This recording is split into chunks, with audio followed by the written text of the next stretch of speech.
Bien, ya estamos en la compañía del señor Bartolomé Ríos. Él es socio de consultoría de PwC, esta firma global líder a nivel internacional. Bartolomé siempre nos visita para darnos nos trae buenas nuevas, estudios, informes, encuestas que organiza la firma a nivel internacional. Y en este caso, pues, no es la excepción. PwC ha puesto, digamos, a disposición del público un informe muy interesante que se llama Las claves de la transformación de la banca en América Latina en un mundo global. Un estudio que, como siempre, es internacional, pero que tiene, ciertamente, en el caso del Perú, efectos y consecuencias y, digamos, aspectos que son muy relevantes para tomar en cuenta. ¿Cómo está, Bartolomé? Como siempre, un gusto estar contigo. ¿Cómo está, Mario? Este evento se llevó a cabo hace algunos días con la presencia del propio ministro de Economía y Finanzas y otras autoridades del sistema financiero y monetario. Y cuéntanos cómo así sale este estudio, cuándo se hizo y en mérito a qué objetivos. Sí, bueno, este estudio sale recientemente, está fresco el informe, ha sido realizado por Price en conjunto con el Instituto de Empresa de Madrid. Price y el Instituto de Empresa en conjunto auspician un centro llamado Centro de Estudios Financieros en España, y este es un estudio que busca entender cuáles son las tendencias en América Latina para la banca para los próximos años, digamos, para los próximos 5 o 10 años. Y lo hemos presentado aquí en Perú hace 2 semanas a colación de que en nuestro país PwC está comenzando a trabajar activamente consultoría de negocios al sistema financiero. Eso es algo nuevo, ¿no es cierto? Esto es algo, claro. Para Perú, me refiero. Para Perú, nosotros históricamente hemos trabajado más en temas tributarios y en temas de auditoría, algunos temas puntuales de consultoría de negocios, pero en el pasado no hemos hecho una consultoría muy completa al sistema financiero. Desde hace pocos meses hemos comenzado a hacerlo, y esto se hace a partir de un equipo local que hemos formado, y además apalancando la experiencia y las credenciales de nuestros consultores a nivel internacional. Y que además son bastante importantes y con muchísima experiencia, ¿no es cierto? Sí, en diversos tipos de experiencias. Claro, financieras. Lo que ocurre es que así como nosotros en Perú no habíamos trabajado el sistema financiero de una manera integral, en el mundo sí se hace, y se hace desde hace décadas. Entonces, lo que hacemos es facilitar la importación, entre comillas, de estas experiencias de otros expertise internacional de PwC para el caso peruano. Así es. Qué interesante. Bueno, yo vi acá, la presentación es bastante grande, hemos seleccionado algunos temas, pero aquí hay uno que me interesa, que es este tema de las 7 palancas que mueven el mundo en sus diversas manifestaciones, ¿no? Sí, el estudio se organiza alrededor de 7 tendencias o 7 palancas que son palancas que se observa hoy día en los distintos sistemas bancarios alrededor del mundo, específicamente en este caso de América Latina. Y entonces son 7 las palancas que aplican. Una es el entorno global, la segunda el marco regulatorio. Como sabemos, a raíz de la crisis global, esto podré hablarlo un poquito más dentro de un momento, de la crisis del año 2008, ha habido una cantidad de cambios, una reacción regulatoria importante en el mundo, asociada a la reacción regulatoria, una preocupación de los bancos de gestionar mejor el riesgo. Esa es la tercera palanca. La cuarta es cambios demográficos que se observan en la región, cambios bastante importantes que se están viendo y que ahora los comentaré, que asociados a estos cambios se ve también modificaciones, cambios en los patrones del consumidor, de la banca. Los perfiles, claro. Exacto. Y luego 2 palancas más que son tecnología e innovación. Que son cruciales para entender esto. Así es. Ya, ahora, tenemos el otro tema que es que es también importante, que es, empezando sobre todo por el tema del marco regulatorio. Tú decías que algo que me parece que es crucial, a raíz de la crisis del 2008, los marcos regulatorios, sobre todo en aquellas economías que han sido bastante flexibles o permisivas, ¿no es cierto?, con una serie de figuras financieras, ¿no es cierto?, a raíz de esta enorme crisis que se generó, pues resultaba una paradoja, ¿no? Resultaba que en países emergentes como el Perú, y en unos otros, donde la regulación financiera era muy conservadora y estricta, terminaban contrastando con algunos casos europeos y norteamericanos donde esta era muy laxa. No sé si eso ha sido parte del objeto del estudio. Claro, a ver, lo que ocurre es, como sabemos, hace unos años la crisis alcanza sus niveles más agudos a raíz, en parte, de esta laxitud de las regulaciones de los sistemas bancarios y financieros en algunos lugares, ¿no? Perú es un país que ha ido haciendo su tarea desde hace ya algún tiempo y eso ha permitido que el impacto de la crisis, lo que se conoce en economía como la transmisión de los choques externos, sea bastante menor, ¿no? Ahora, hay un debate a nivel global acerca de cómo debe manejarse el sistema bancario de un país a raíz de lo que se aprende, de lo que se ha aprendido en la crisis. Y el resultado en años recientes ha sido lo que este estudio denomina un tsunami regulatorio, ¿no? Claro. Ha habido alrededor de 30 iniciativas regulatorias de distintos países y regiones en el mundo que lo que buscan es acotar mejor el riesgo, plantear unos parámetros bastante más finos, sistemas que permitan asociar las decisiones de las áreas comerciales de los bancos a el impacto que eso tienen en el consumo del capital de los mismos. Y me imagino que en la solidez de las propias instituciones, ¿no es cierto? O sea, en la solidez patrimonial... Así es, por eso digo al impacto que tienen en el capital. O sea, básicamente lo que tú tienes es cuando tú estás colocando un banco, si tú estás en el área comercial del banco, lo que tienes que tener más claro que antes, mucho más claro que antes, es cuánto ese crédito, esa decisión... Ese nuevo producto que sacas al mercado. Nuevo producto o nueva operación. Nueva operación concreta con un cliente determinado, cuánto impacta en tu capital, en el patrimonio efectivo del banco. ¿Ok? Entonces, lo que es una nueva exigencia. Es un refinamiento de la regulación que lo que permite es optimizar el manejo del capital. Ahora, Bartolomé, una pregunta que a raíz del tema de la crisis de 2008, en un momento se lo pude preguntar al exministro de Economía, Luis Carranza. ¿La regulación llega a alcanzar la velocidad del mercado? O sea, porque uno de los grandes debates que se daban, recordarás tú, es imposible que la regulación llegue a alcanzar la diversidad, la sofisticación de los nuevos productos y servicios financieros que se brindan, porque esto responde más a las necesidades de un mercado dinámico muy veloz, y la regulación normalmente llega a la saga, llega tarde.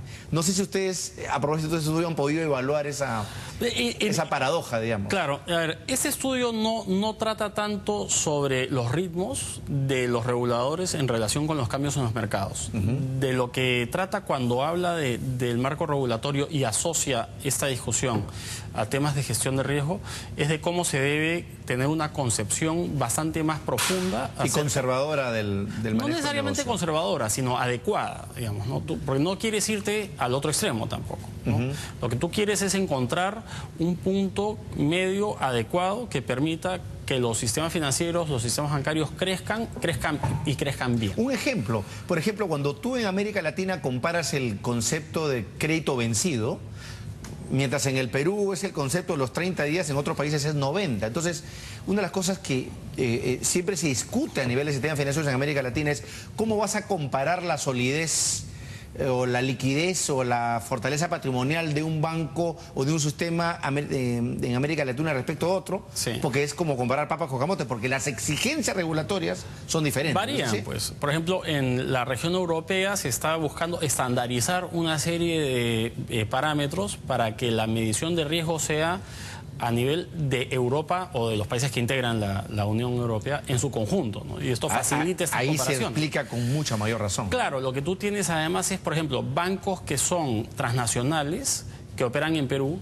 Entonces, estos bancos reciben las directrices de sus casas matrices versus bancos de capital predominantemente local que definen sus políticas en nuestro país. Entonces, hay aquí tal vez asociando esto a cómo se gestionan los riesgos, hay una observación que nosotros hacemos recientemente, que es que los bancos, en la agenda de los bancos, el tema de la gestión de riesgos y de las mejoras en la gestión de riesgos forma parte de sus principales prioridades. Y fundamental, ¿no es cierto? Sí, está muy bien. Cuando tú hablas con bancos grandes, bancos medianos, nosotros tenemos vínculo con varios de ellos, entre sus 3, 4 prioridades principales está la de gestión de riesgos. Y siempre recordemos este concepto básico del riesgo moral, ¿no es cierto? Siempre se considera a nivel internacional que cuanto más grande sea el banco, más participación de mercado tiene una sociedad, más cantidad de clientes, colocaciones, menos riesgo de que quiebre. Por más que hay un mal manejo en la institución, siempre los rescates de los estados, por evitar un daño sistémico a la economía, terminan pues financiando esas pérdidas. Pero bueno, es una discusión muy interesante e inacabada, de hecho, se de paso hasta el día de hoy, ¿no? Seguramente. Solo para agregar una idea antes de pasar al siguiente punto, este estudio subraya la necesidad de que la comprensión de que, y lo pone así entre comillas, riesgos somos todos. ¿Qué significa esto?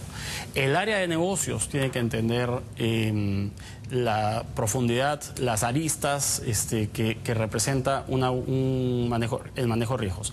El área de riesgos también, o sea, no debe ponerse ni muy laxa ni muy exigente. El área que maneja el capital, que cuida el capital del banco, etcétera. Entonces, mientras haya una comprensión cada vez mayor acerca de un buen manejo de riesgos, entonces la vulnerabilidad de una institución bancaria frente a crisis o a problemas se reduce o se acota. Así es. Y finalmente, Bartolomé, antes de ir a la pausa, tenemos este tema del cambio demográfico como otra palanca crucial. Una palanca muy importante en América Latina. 3 elementos que explican un cambio demográfico sustancial que a su vez va a influir en la manera como se hace banca en la región. Primer elemento, urbanización. El porcentaje de poblaciones urbanas en América Latina se ha duplicado en 50 años, 60 años más o menos. Ha pasado de alrededor de 40% a 80%. Nos hemos desruralizado, digamos. Correcto. Para decirlo. Correcto. Entonces, el consumidor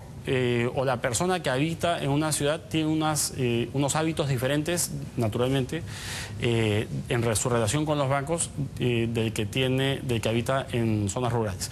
Segundo elemento, la clase media ha crecido sustancialmente. En la década pasada, la clase media en América Latina ha subido más o menos, en términos gruesos, de 100 millones de habitantes a 150 millones de habitantes. Y esto en el Perú tiene una importancia hoy día crucial. Es justamente un fenómeno histórico nuevo en el Perú, esta nueva clase media emergente. Lo hablamos, me parece, en una entrevista anterior a colación de empresas familiares, cómo van surgiendo empresas familiares en ciudades del interior del país. Pasa, pues, naturalmente también con la clase media.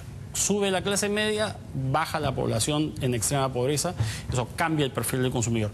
Y en tercer lugar, la pirámide demográfica, que hoy día en América Latina es más una suerte de triángulo. En el Perú de rombo, dice Arellano. Sí, va a terminar más rectangular. ¿Qué significa esto? Que en los distintos segmentos etarios va a haber una proporción... Un ensanchamiento.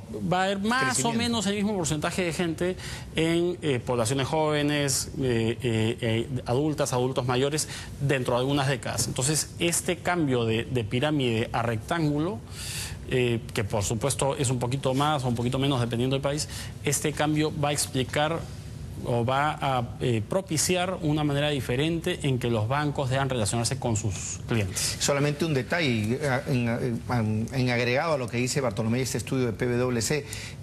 Por ejemplo, en el caso peruano siempre se ha dicho que la bancarización a zonas rurales es significativamente más cara que las zonas urbanas. Obviamente, la tecnología, el costo de bancarizar gente es mayor. Con esta tendencia, evidentemente, ese segmento de la población que en el Perú es aún bastante desatendido, pues tendrá que ser mucho más eficiente, justamente porque los costos asociados a la bancarización en zonas rurales son bastante o significativamente mayores al de las zonas urbanas. Vamos a hacer una pausa, Bartolomé, y seguimos hablando de este importante estudio que ha hecho PwC, las claves de la transformación de la banca en América Latina en un mundo global. Volvemos.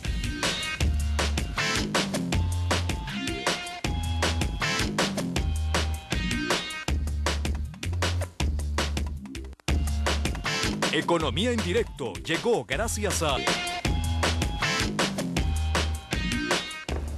Bartolomé Ríos es socio de consultoría de PwC y nos está mostrando, resumiendo este informe importante, dado a conocer hace algunas semanas, las claves de la transformación de la banca en América Latina en un mundo global. Hemos hablado de las dos de las principales palancas de esta transformación del mundo de las finanzas, que son el tema demográfico, el tema de la gestión de riesgos. Correcto. El otro elemento es la innovación. Sí, antes de entrar en la innovación, Mario, una palanca bien importante que es tal vez una de las que están explicando hoy día las prioridades en la banca en Perú y en el mundo, es el cambio en el perfil del cliente. Okay. Esta palanca asociada a lo que comentábamos antes de la pausa, del tema demográfico. Entonces, el cliente, como yo resumiendo dije, la población urbana en América Latina se ha duplicado, la clase media ha crecido en 50%, de 100 a 150 millones de la década pasada, y en tercer lugar, la pirámide demográfica se va a volver una suerte de rectángulo. Esos tres elementos están planteando una nueva manera como los bancos deben relacionarse con sus clientes, fundamentalmente a través de los teléfonos móviles, de los celulares. Los celulares, sean smartphones o sean celulares comunes, plantean la posibilidad de que las personas realicen una cantidad de operaciones vía online, ¿no? Vía móvil. Bueno, de hecho, Asbank está ya lanzando un proyecto interesante de... Hay cambios regulatorios en Perú que tienen que ver con dinero electrónico, con protección de datos personales, lo que facilita el surgimiento o el crecimiento de la banca electrónica, etcétera, etcétera, ¿ya? Y lo que hay es algunos temas bien interesantes en términos de la región. Por ejemplo, 5 de los 10 países que más usan redes sociales en el mundo, 5 de los 10 son latinoamericanos. ¿Perú está ahí? Perú está ahí. Sí. Es interesante. Sí, es bien interesante. Y eso que aún la penetración, por ejemplo, del Internet no es muy alta, ¿no es así? Pero la penetración móvil es muy fuerte. Exactamente. Si bien la de Internet no es tan alta, hoy día en Perú hay una fuerte penetración móvil, todavía no la misma que existen en países como no sé, Brasil, por ejemplo. Brasil es el país líder en redes sociales, ¿no? A nivel mundial, ¿no? Ahora, a mí, francamente, cuando yo escuché el dato, primero me llamó la atención, pero después dije, claro, no llama la atención, creo, sociológicamente hablando, si es que uno pudiese hacer esta reflexión, que en América Latina usemos más las redes sociales porque somos mucho más interactuamos mucho más, ¿no? ¿Verdad? Entonces, la plataforma de redes sociales va a facilitar la penetración de la banca a través de las mismas. Existe entonces todo un tema que tiene que ver con cómo se desarrolla banca a través de celulares, que debería transformar la manera como nosotros realizamos transacciones en los próximos años, especialmente en países como el nuestro, que tienen un porcentaje de población joven bastante alto. Y me imagino que eso también está vinculado con el tema de la innovación, ¿no es así? Eso está vinculado con el tema de la innovación. ¿Por qué? Porque lo que tú debes tener, innovación va más allá de innovación tecnológica. Así es. Hablemos primero sobre innovación entendida como concepto amplio, ¿ok? Una de las tendencias que se aprecia es lo que se conoce como, voy a decirlo en inglés, customer centricity, que es básicamente cómo poner al consumidor en el centro del negocio bancario. Bien difícil porque supone cambiar de una lógica de producto o servicio bancario que ha primado durante mucho tiempo a esta lógica en la que se identifica al cliente. Ejemplo, Mario Saldaña. Mario Saldaña es una persona que usa tarjetas de crédito, que tiene de repente un crédito... La personalización, digamos. Vamos a un proceso de personalización. Vamos a hablar de Mario y claro. Entonces yo entiendo que Mario tiene tarjetas de crédito. A través de la información que yo puedo reunir vía Big Data, todas las tendencias de analytics. Mi pauta de consumo. Puedo reconocer, así es, puedo reconocer anticipadamente necesidades de productos bancarios que tenga Mario Saldaña dentro de 6 meses, 1 año, 2 años. Entonces, ¿cómo pongo a Mario en el centro del negocio bancario? Esa va a ser una innovación fundamental, repito, difícil. Hay algunos bancos que están en Perú, haciendo algo, tratando de hacer algo, y en conversaciones con algunos de esos funcionarios nos dicen, este es tal vez uno de los principales desafíos que enfrenta la banca diríamos que hay una tendencia de salir de los productos y rubros, porque hoy día tenemos rubro hipotecario, rubro crédito personal, consumo vehicular, hacia el rubro empresa fulana de tal o fulano de tal. Claro, el gerente, vamos a ponerlo en términos de una organización bancaria, el gerente de préstamos vehiculares va a sus clientes, después va el gerente de hipotecarios, pero no están coordinados. Así es. Necesariamente. Después va el gerente de créditos de fondos mutuos, así es, etcétera. En cambio, aquí se gira, la perspectiva cambia y pones al cliente en el centro y todos están mirando. Todos alimentan, se alinean en función de esa necesidad. Eso supone o requiere un manejo de información bastante bueno. Se le llamaba eso información inteligente, no se tiene un nombre medio técnico. No hay analytics en general. Exactamente. Manejo de analytics que supone, como decía más temprano, hacer un uso adecuado de lo que se conoce hoy día como Big Data. Así es. Que surge de las redes sociales, etc. Conocimiento del pasado, del presente para proyectar el futuro. Para poder anticipar necesidades de tus clientes en el futuro. Interesante. Ese es un tema. Y el otro que tiene que ver con la innovación es cómo haces que tus procesos sean más eficientes. Okay. Y esto se puede ligar, ambas dimensiones se ligan naturalmente con la tecnología, lo que comenté hace un momento, claro, y lo de procesos y operaciones más eficientes. Los bancos en algunos casos están enfrentando una reducción de márgenes que los obliga a ser cada vez más eficientes en sus costos. No solamente lo que mencioné más temprano, mejora tu gestión de riesgos para ser más eficiente en tu uso del capital, sino también mejora tu gestión de procesos y de costos para poder mejorar los márgenes de rentabilidad. ¿Okay? Entonces, la innovación va también por ese camino. Interesante. Okay. Y finalmente está, bueno, la última palanca, el tema de la tecnología, ¿no? Que acompaña un poco el tema innovativo. La tecnología, como sabemos, es transversal, ¿no? Entonces, la tecnología nos permite, así como nos permite mejorar la gestión, acompañar unas mejoras en la gestión de riesgos, nos permite emprender las innovaciones necesarias en torno al consumidor, nos permite ser más eficientes en procesos para reducir los costos operativos, etcétera, etcétera. Entonces, la tecnología es un elemento permanentemente presente en la gestión de los bancos y por eso se identifica como una de las 7 tendencias de este estudio. Y ahí está, por ejemplo, parte del ejemplo que hemos puesto de la banca móvil, ¿no? Que es parte de esa tecnología innovadora vista hacia el futuro. Así es.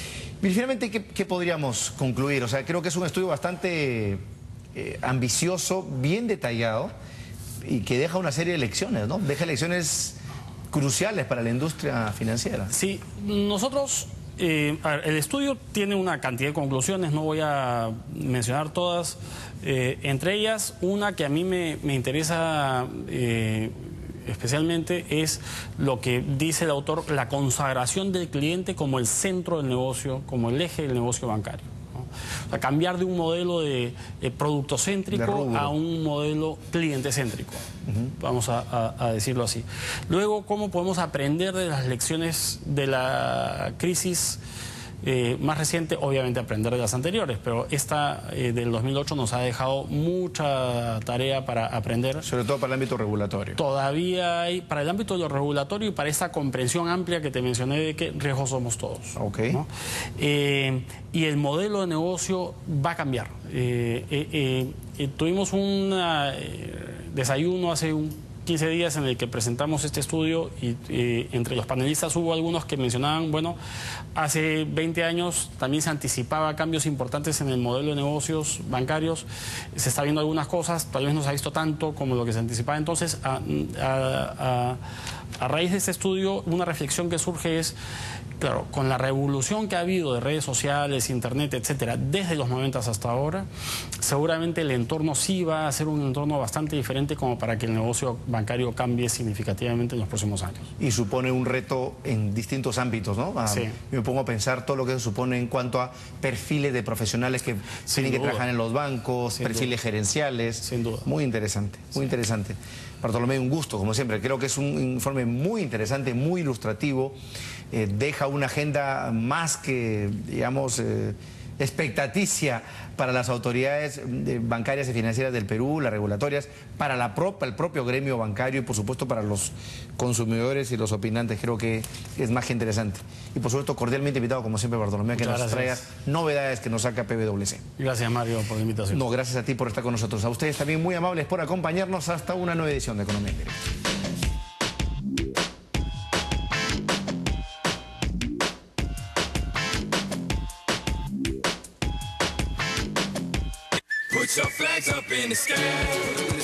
Faltan 29 días